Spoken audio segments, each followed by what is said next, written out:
Hi மகளே, தமிழ் சினிமாவை தன் அழகாலும் அப்பாவித்தனத்தாலும் ஒரு கணத்தில் கட்டி போட்டவர். உலகை அழிந்தாலும் உன்னுருவம் அழியாது என்ற பாடல் வரிகள் இவருக்காகவே பிறந்தவை போல. ஆனால் இந்த நட்சத்திரத்தின் பயணம் தொடங்கிய வேகத்தில் முடிந்தது. ஒரு பத்திரிகை புகைப்படம் எப்படி இவரை தமிழ் சினிமாவின் உச்சத்துக்கு கொண்டு சென்றது? தமிழ் சினிமாவின் அழியாத உருவத்தில் மறக்க முடியாத நடிகை சௌந்தர்யா பற்றிய பல சுவாரஸ்யமான விஷயங்களை இன்றைய நாள் இந்த காணொளியில பார்க்கலாம்.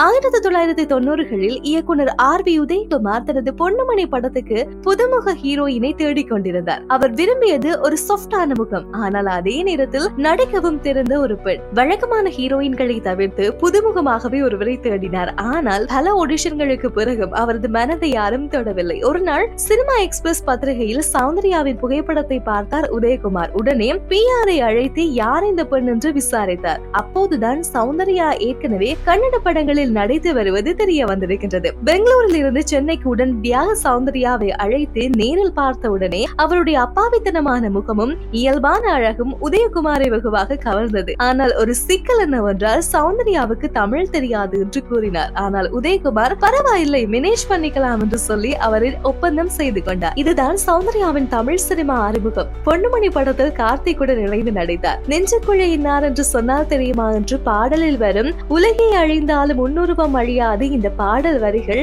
சௌந்தர்யாவின் அழகுக்கு அப்படியே பொருந்தி போனது. சௌந்தர்யாவின் அடுத்த பெரிய மைல்கல் சூப்பர் ஸ்டார் ரஜினிகாந்துடன் படையப்பா படம். இயக்குனர் KS ரவிக்குமார் படையப்பா படத்துக்கு ஒரு சாஃப்டான அப்பாவியான ஆனால் பவர்ஃபுல்லான நீலாம்பரி கதாபாத்திரத்துக்கு எதிராக நிற்கக்கூடிய ஹீரோயினை தேடிக் கொண்டிருந்தார். அப்போது சௌந்தர்யாவின் பெயரை ரஜினியிடம் சொன்ன உடனே ஓகே, அவர்தான் சரியான சாய்ஸ் என்று உடனே ஒப்புக்கொண்டார் ரஜினிகாந்த். இதில் முக்கியமானது சௌந்தர்யாவின் கோல் சீட்டுக்காக ரஜினிகாந்தை காத்திருந்திருக்கின்றார். சௌந்தர்யாவின் அப்பாவித்தனமான முகமும் அவரது இயல்பான நடிப்பும் இந்த படத்தில் அவரை மிகப்பெரிய உயரத்துக்கு கொண்டு சென்றது. படையப்பாவில் அவரது கதாபாத்திரம் ரசிகர்களின் மனதில் ஆழமாக பதிந்தது. சௌந்தர்யாவின் மற்றொரு மறக்க முடியாத படம் விஜயகாந்துடன் இடம்பெற்ற தவசி. ஆனால் இந்த படத்தில் நடிக்க சௌந்தர்யா முதலில் தயங்கினார். காரணம், விஜயகாந்த் முரட்டுத்தனமாக இருப்பார், செட்டில் சரியாக நடிக்காவிட்டால் கன்னத்தில் அறைவார் என்று யாரோ தவறாக சொல்லி இருக்கின்றார்கள். அதை கேட்ட இயக்குனர் சௌந்தர்யாவிடம் ஐயையோ, விஜயகாந்த் அப்படியெல்லாம் இல்லை, 3 நாள் செட்டுக்கு வந்து பாருங்கள், நடிக்க வேண்டாம் என்று சொன்னார். சௌந்தர்யாவும் 3 நாட்கள் செட்டில் வேடிக்கை பார்த்திருக்கின்றார். அப்போது விஜயகாந்தின் எளிமையும் அனைவருடனும் அன்புடன் பழகும் தன்மையும் அவரை ஆச்சரியப்படுத்தியது. உடனே விஜயகாந்திடம் நேராக சென்று சார், உங்களை தப்பா நினைச்சிட்டேன், சொரி என்று சொல்லி இருக்கின்றார். மறுநாளை நடிக்க ஆரம்பிச்சிருக்கின்றார். இந்த படமும் ரசிகர்களிடம் பெரும் வரவேற்பை பெற்றது.